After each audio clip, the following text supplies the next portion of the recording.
Delhi Rau's IAS study സർക്കിളിന്റെ ബേസ്മെന്റിലെ വെള്ളക്കെട്ടിൽ 3 പേർ മുങ്ങി മരിച്ച സംഭവത്തിൽ പ്രതിഷേധം ശക്തമാക്കി വിദ്യാർത്ഥികൾ. Delhi lieutenant governor VK Saxena വിദ്യാർത്ഥികളുമായി ചർച്ച നടത്തി. ഡൽഹി മുനിസിപ്പൽ കോർപ്പറേഷൻ പ്രദേശത്തെ അനധികൃത കെട്ടിടങ്ങൾ പൊളിച്ചു നീക്കാൻ തുടങ്ങി. വിഷയം പാർലമെന്റിൽ ഭരണ പ്രതിപക്ഷ വാഗ്വാദത്തിനിടയാക്കി. അപകടത്തിൽ മരിച്ചവരുടെ കുടുംബത്തിന് ധനസഹായം നൽകുക, എത്ര പേർ മരിച്ചു എന്ന് ഔദ്യോഗികമായി സ്ഥിരീകരിക്കുക, വീഴ്ചകൾ ആവർത്തിക്കാതിരിക്കാൻ കർശന നടപടി സ്വീകരിക്കുക തുടങ്ങിയ ആവശ്യങ്ങൾ ഉന്നയിച്ച് ശക്തമായ സമരം തുടരുകയാണ് വിദ്യാർത്ഥികൾ.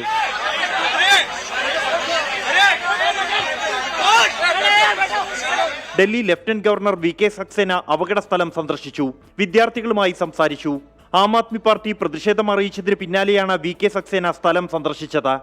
സംഭവത്തിന് പിന്നാലെ ചട്ടലംഘനം കണ്ടെത്തിയ 13 സ്ഥാപനങ്ങൾ അടച്ചുപൂട്ടിയ ഡൽഹി മുനിസിപ്പൽ കോർപ്പറേഷൻ ഓടകൾക്ക് മുകളിലെ അനധികൃത നിർമ്മിതികൾ പൊളിച്ചു നീക്കാനും തുടങ്ങിയിട്ടുണ്ട്. കോൺഗ്രസ് അംഗങ്ങൾ പാർലമെന്റിൽ വിഷയം ഉന്നയിച്ചു. പരസ്പരം പഴിചാരലല്ല, അടിയന്തര നടപടിയാണ് വേണ്ടതെന്ന ശശി തരൂരിന്റെ നിലപാടിനെ സ്വാഗതം ചെയ്ത വിദ്യാഭ്യാസ മന്ത്രി ധർമ്മേന്ദ്ര പ്രധാൻ തരൂരിനെ മാത്രം ചർച്ചയ്ക്ക് ക്ഷണിച്ചത് ലോക്സഭയെ പ്രക്ഷുബ്ധമാക്കി. അതിനിടെ വെള്ളക്കെട്ടിൽ വേഗത്തിൽ വണ്ടിയോടിച്ച് സ്ഥാപനത്തിന്റെ ഗേറ്റ് തകരാൻ ഇടയാക്കിയ ഡ്രൈവർ അടക്കം 5 പേരെ കൂടി പോലീസ് അറസ്റ്റ് ചെയ്തു. 5 പേരെയും 14 ദിവസത്തെ ജുഡീഷ്യൽ കസ്റ്റഡിയിൽ വിട്ടു. പ്രതികളുടെ ജാമ്യാപേക്ഷ നാളെ പരിഗണിക്കും. 24 ഡൽഹി.